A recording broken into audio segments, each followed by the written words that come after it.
अस्सलाम वालेकुम ख़वातीन व हज़रात, मैं हूँ आपकी मेज़बान यास्मीन आफ्ताब अली,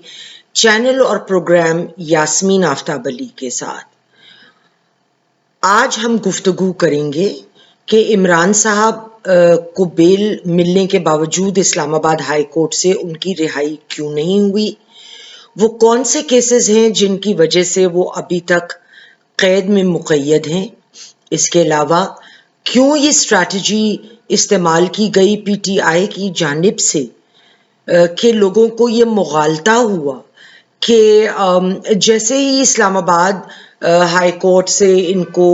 आज़ादी का परवाना मिलेगा, बेल का परवाना मिलेगा, तो ये रिहा हो जाएंगे। इस वक्त जिस केस में इनको बेल दी गई वो जो था वो तोशखाना केस नंबर 2, जिसमें बल्गारी का एक इंतहाई कीमती जेवर का सेट औने पौने दाम इन पे लेने का इल्ज़ाम था। उसमें ये बरी नहीं हुए, लेकिन इस्लामाबाद हाई कोर्ट ने इनको बेल दी, लेकिन वो एक कंडीशनल बेल है जिसमें ये बात वाज़िया है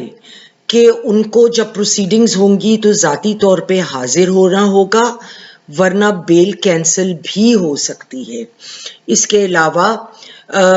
ये भी बात वाज़िया कर दी गई कि बाकी तमाम क्रिमिनल केसेस जो उनके खिलाफ चल रहे हैं उसका इस बेल से कोई ताल्लुक नहीं है और वो क्रिमिनल चार्जेस अपनी जगह मौजूद हैं और अपनी जगह चलेंगे। अब वो जेल में हैं क्योंकि 2 दर्जन से जायद FIRs उन पे कटी हुई हैं जो अक्रॉस लाहौर, पिंडी और इस्लामाबाद के एरिए को कवर करती हैं।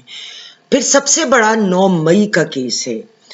3 केसेस जो रावलपिंडी में एंटी टेररिज्म लॉज से लिंक्ड हैं उनके खिलाफ, वो पीटीआई की प्रोटेस्ट जो सितंबर 28 और अक्टूबर 5 को हुई, ये केसेस नसीराबाद, न्यू टाउन और टैक्सला में रजिस्टर हुए हैं। इसके अलावा इन 3 केसेस में जो पीटीआई के लिए प्रोटेस्ट का कहा गया था, पुलिस का कहना है कि खान साहब ने जेल में होते हुए इन प्रोटेस्ट की कॉल दी थी। इसके अलावा 6 केसेस जो 5 अदद पुलिस स्टेशन में रावलपिंडी में दर्ज हैं, इसमें city police station, new town, Waris road का थाना है, फिर आरे बाजार और सिविल लाइंस में दर्ज हैं। जो मुख्तलिफ चार्जेस हैं वो violation of anti terrorist laws से मुताल्लिक हैं और उसमें उन्होंने ये बात की कि इन्होंने डिफाई किया गवर्नमेंट का बैन जो पब्लिक गैदरिंग्स के ऊपर लगाया हुआ था और वो अमल में था, इट वाज इन प्लेस। और इसके अलावा उन्होंने पुलिस की ड्यूटी करने में ऑब्स्ट्रक्शन क्रिएट किया। इसके अलावा भी इसी नौयत के बहुत सारे एलिगेशंस इसमें मौजूद हैं। उसके बाद 190 मिलियन पाउंड्स का जो उन पे केस है, इन पे और बुशरा बीबी पे तोशखाना 1, उस पे अभी तक इन दोनों ने अपने जवाबात कोर्ट में सबमिट नहीं कराए हैं। लिहाजा इतने सारे क्रिमिनल केसेस के होते हुए ये तो मुमकिन नहीं था कि इनकी छूट हो जाती, इनको छोड़ दिया जाता। और ये इस्लामाबाद हाई कोर्ट की जजमेंट में जो एक मशरूत जजमेंट है, कंडीशनल बेल है, उस पे ये बाहर आ सकते। अब हम थोड़ी सी ये बात करते हैं कि इस बात को इतना हाइप क्यों दिया गया। मुझे जिन लोगों ने, मेरे दोस्त हैं जिन्होंने राब्ता किया और ये जानने की कोशिश की कि अगर इस्लामाबाद हाई कोर्ट से बेल मिल जाती है तो उस सूरत में कितनी जल्द इमरान खान साहब रिहा हो जाएंगे। अक्सर लोगों को तो ये भी ख्याल था कि बेल मिलते ही रात से पहले वो बनी गाला में अपने घर होंगे। अब ये हाइप क्यों क्रिएट की गई? क्योंकि मैं ये बड़ी हैरान थी कि बहुत सारे ऐसे लोग जो बेइंतहा पढ़े लिखे हैं, एक साहब मेरे बड़े पुराने दोस्त, भाइयों की तरह शफीक, कर्नल रहे हैं आर्मी में और बड़े सुलझे हुए, बहुत पढ़े लिखे साहब, उनका भी यही ख्याल था। اس کی ایک بڑی وجہ جو مجھے سمجھ آئی وہ یہ تھا کہ پی ٹی آئی نے اگر ان کے لیڈران نے اور پی ٹی آئی پارٹی نے، مجھے نہیں پتا، میں سوشل میڈیا پہ ان کو فالو نہیں کرتی، لیکن میرے علم میں آیا کہ ان کے جو پی ٹی آئی کے سوشل میڈیا کی ٹیم کے کچھ ممبران تھے، انہوں نے اسلام آباد ہائی کورٹ کے فیصلے کو اور اس کی ججمنٹ کو لے کے اور اس کی بیل کو لے کے بہت زیادہ ہائپ کریٹ کر دیا، اور اتنا زیادہ وہ ہائپ کریٹ ہوا کہ ایک لوگوں میں یہ امید جاگ گئی کہ یہ فیصلہ ہوتے ہی اور عمران صاحب کو بیل ملتے ہی وہ گھر کی جانب روانہ ہو جائیں گے، لیکن ایسا قانونی طور پہ کبھی بھی ممکن نہیں تھا۔ اور اگر ان کے لوگ غلط بیانی کر رہے تھے تو اچھا ہوتا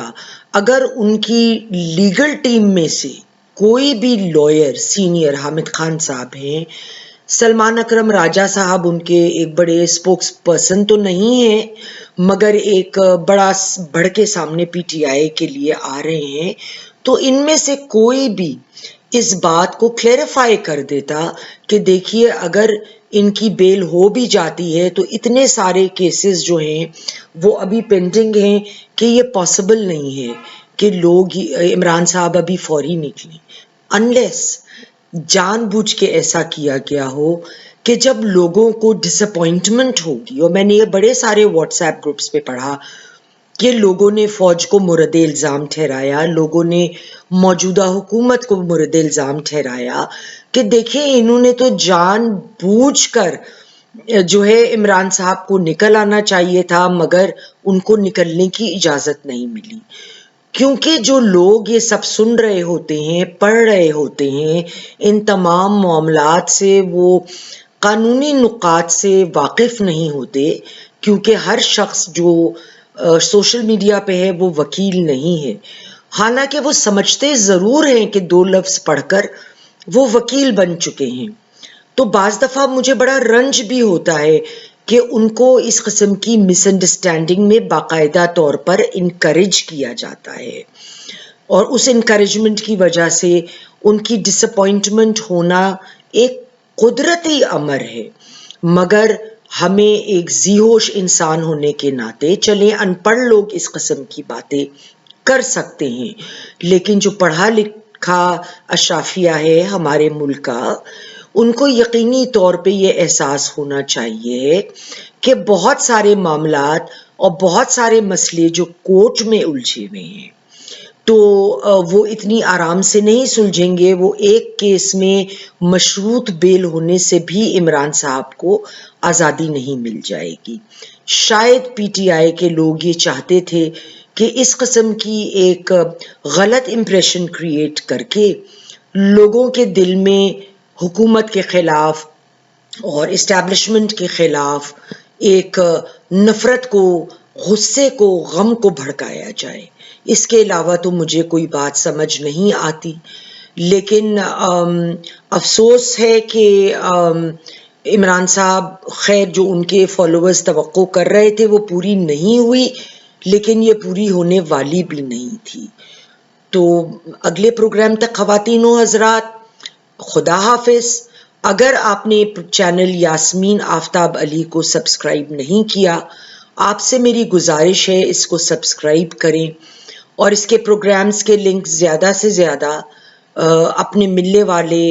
دوست احباب میں شیئر کریں تاکہ ویورشپ بڑھے اور لوگوں کو اصلی حقائق سے ان کو پتہ چلے، کیونکہ میں روز دکان نہیں کھولتی اور میں صرف حقیقت کو سامنے رکھ کے حقائق بیان کرتی ہوں، مسالہ نہیں ایڈ کرتی۔ تو جو لوگ واقعی کسی بھی کیس کے متعلق حقائق کو جاننے میں دلچسپی رکھتے ہیں ان کو میرا پروگرام یقیناً اپیل کرے گا۔ اگلے پروگرام تک خواتین و حضرات، خدا حافظ۔